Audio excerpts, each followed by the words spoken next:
Welcome to Movie Sparks. Today we'll show you a 2018 period folk horror film titled Apostle. The film centers on Thomas Richardson, a tormented man who goes to rescue his sister from a religious cult located on a remote island. Spoilers ahead, watch out and take care. The film begins in 1905 and we see a young guy named Thomas on a train. He's reading a letter from his sister Jennifer, which she had written to his father. And the letter reads, "My dearest father, I pray that you have not been consumed with worry in the time that has passed since I was taken. I write to you in the hope that you will put an end to my suffering on this wretched island.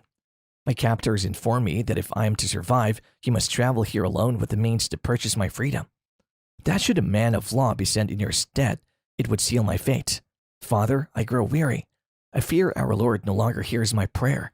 Yet still, I pray for your presence for my Savior. Please bring me home." The scene shifts to their family lawyer giving Thomas Jennifer's letter. He tells him that they won't be expecting him. Stay hidden among his flock. But do not pay the ransom they seek until you see her alive. These people, they're blasphemers, a cult, a disease.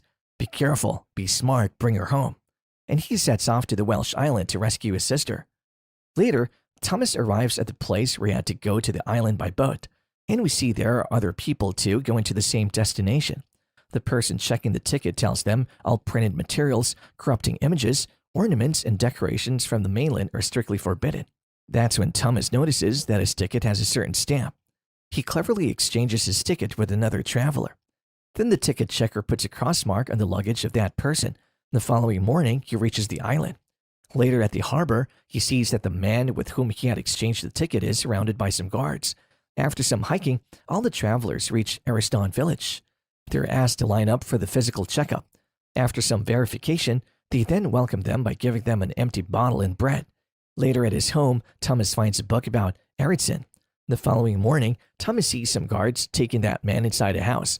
Thomas then reaches the church where we see Malcolm, who founded the cult with two other convicts, Frank and Quinn. He tells that the government had sentenced them, but they somehow escaped from there and came to this island. He tells them about the goddess of this island who saved us and who chose his tongue through which to speak. A man who once walked godless, she gifted me her wisdom, entrusted me that I may enrich your minds. Later, a man arrives and tells something in Frank's ear. All three of them go to meet the man with whom Thomas exchanged the ticket. He was tortured heavily, and Frank says he didn't say anything about money. Malcolm understands that they have caught the wrong man, so they kill him by slitting his throat. He then says, "We have an intruder in our land. He's out there somewhere. He knows to remain hidden. We have to find him." That night, we see Jeremy, Frank's son, and Fionn, Quint's daughter, having intimate moments on the boat. On the other hand, Thomas peeks into people's homes to learn about the island, and he learns that people pour their blood into these empty bottles. Then he peeks into Malcolm's house and sees that he's going to secret cellar of his house. Before leaving for his house, Thomas collides with Fionn and also sees Jeremy standing at some distance. Back in his room, Thomas takes some blood from his neighbor's bottle and puts it outside his room. While opening the lock, his finger gets cut and some of his blood falls on the ground. And we see that a scary creature is trying to drink his blood. Inside, Thomas makes a map of the village. Meanwhile, we see Malcolm appearing from a secret tunnel in the forest. The following morning, Jeremy comes to call Thomas to work. During the work, Jeremy asks Thomas for his help in chopping a boat. Later, Thomas shows him Jennifer's photo and asks him if he knows her. Jeremy tells that a month ago she was on their boat. Frank said, "We had no choice. The crops are falling and the animals have stopped breeding. We have no means to smuggle food in from the mainland. He said her father was rich, but we only wanted his money so we wouldn't starve. But it never came." Thomas asks him why didn't he help her. Jeremy replies that he's weak and cannot fight Malcolm's guards. Thomas then says, "You're in my charge. If you wish to keep your affair with that girl in the shadows, you will serve me during my time in this land and hold fast the purpose of my being here." The following morning, Malcolm invites all the new citizens to the church so that he can find the intruder. He asks those people about the verses written in his book. Thomas takes out the knife so that he can kill Malcolm because he doesn't know any of the verses. But it turns out there's another man which King had sent to kill Malcolm. He attacks Malcolm, but Thomas tries to stop him and becomes injured. Malcolm guards stab the man, and while dying, he says that this place will burn. Malcolm then takes Thomas to his house where he asks Andrea to treat him. Malcolm thanks Thomas for saving his life. They begin to worry that the king might send his army to start a war. Quinn then says that the intruder still walks, and we have a ransom to find. That night, Malcolm parades Jennifer across the village to find the intruder. He announces that make yourself known. Make good on the debt that she owes, and forgiveness shall be hers. Stay in the shadows, and it's the heathen stand that awaits you both. However, Thomas did not show up. The following morning, Jennifer is meant to sit at the entrance to the village, and we see children teasing and making fun of her. However, Andrea steps in and gives her water and food. Malcolm then arranges a festival so that when everyone is celebrating, he can search their rooms to find Jennifer's partner and ransom money. Later that night, Thomas joins Jeremy to make a way inside the tunnel that was under Malcolm's house. Meanwhile, Malcolm finds a map made by Thomas, and he understands that Thomas is in the tunnel. Thomas walks into the tunnel and asks Jeremy to close the tunnel. That's when Frank sees him, but he drives him away before the other two arrive. Malcolm tells Frank to go inside the tunnel with a gun and tells Quinn to stay outside. Malcolm then leaves for the other side of the tunnel in the woods. Inside the tunnel, Thomas spots a trench filled with blood. He's about to climb the other side of the tunnel, and that's when he hears the sound of a horse. He understands that there is someone above outside, and he also feels someone's arrival from behind. Keeping this situation, he hides in the same bloody trench. Meanwhile, Frank reaches the end of the tunnel. Malcolm shoots him, at which point he tells him it's him. Inside the pit, a scary woman comes in front of Thomas and starts moving towards him. Thomas gets very scared and starts leaving from there and reaches a cave. Here he sees some symbols on the walls. Malcolm goes to a room where he finds an old lady tied to the roots of trees. In fact, the woman is the goddess of this island. He gets angry at her and asks why did she reveal herself in front of Thomas. Then he makes her drink his blood and tells her that she will no longer spoil their crops. Here, we also see a man wearing a mask who is carrying a body.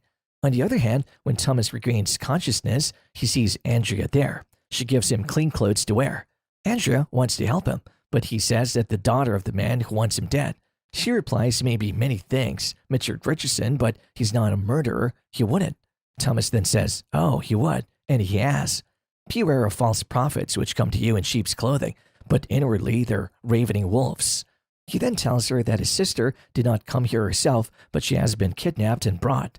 Andrea then takes him to a shack in a wheat field to hide. Meanwhile, Fionn reveals to Jeremy that she's pregnant. However, Quinn sees them together and beats Fionn to ask what she's hiding from him.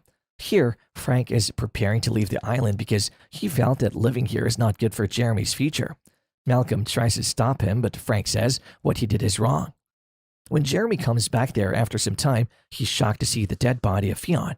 Jeremy attacks him with a knife and the two start a fight, but Quinn comes out asking for help and blames Jeremy for Fionn's death. Jeremy runs away and the guards run after him to catch him. Then Quinn tells everyone that Jeremy has to be murdered for the purification ritual. Quinn prepares for the ritual where they put Jeremy on a table and he kills him by drilling a hole into his head. Frank and Malcolm also come there and Frank starts crying very badly upon seeing the dead body of his son. That's when Quinn calls Malcolm a false prophet. Quinn tells Malcolm that Thomas is the enemy we have long sought. He seeks to destroy our way of life. We demand justice. He then asks him to take Thomas' life before the eyes of his daughter. Malcolm walks towards Thomas with a knife to prove himself, but Andrea stops him from doing so. That's when Frank shows up with a gun and runs to kill Goddess, taking advantage of which Thomas frees himself and runs away into the forest. Later, Thomas hears a gunshot and Frank comes out injured. He asks Thomas to burn the barn and then the masked man kills him. Thomas hides in a pit. Then Malcolm and Quinn arrive and Quinn shoots the man in the mask. But when Malcolm stops him, he shoots him too, causing Malcolm to faint and fall into the tunnel. Meanwhile, the masked man is forcibly feeding Jeremy's blood to the goddess. Then he goes to a sack hanging on the other side, which contains Jennifer. That's when the masked man hits Thomas and knocks him unconscious. Quinn takes Jennifer along with her. When Thomas regains consciousness, he finds himself fastened to a meat grinding table. Thomas is drawn into the machine, and eventually the fingers of one of his hands are crushed in it. However, this offers him an opportunity to escape, and he's able to free himself and kill the grinder. Later, the goddess shows Thomas her history, and we came to know that they used to forcibly feed blood by sacrificing animals, which brought greenery to their village. She begs him to set her free, so he takes a lantern and throws it into the dry wood of the bed. Malcolm also regains consciousness and comes out of the tunnel and sees the barn burning. Meanwhile, Quinn has captured Jennifer and Andrea and has revealed his disgusting plan to keep them as his sex slaves and feed the children they bear to the god in exchange for the island's restoration. And then he hears a noise and sees that the fire is spread all over the village. Thomas arrives on the scene and a fight with Quinn ensues, in which Thomas is mortally wounded. But Jennifer and Andrea manage to get a chain around Quinn's neck and they kill him. The rest of the cult's followers have fled to the boats on the shoreline. However, Thomas isn't able to move forward and he tells the women to go on without him. Jennifer and Andrea get on the last boat on their way to leave when they hear a very dangerous scream, and with a blast, a lot of blood comes out of a mountain. On the other hand, Malcolm comes to Thomas and they see that, as he bleeds onto the ground, the vegetation around him grows and infuses within his body. We once again hear the gods say in her language, "How I've waited for you, my son," and then the credits roll. And that is all about this video. Don't forget to give it a thumbs up and subscribe to our channel and hit the bell icon to stay up to date with such interesting movie recap videos.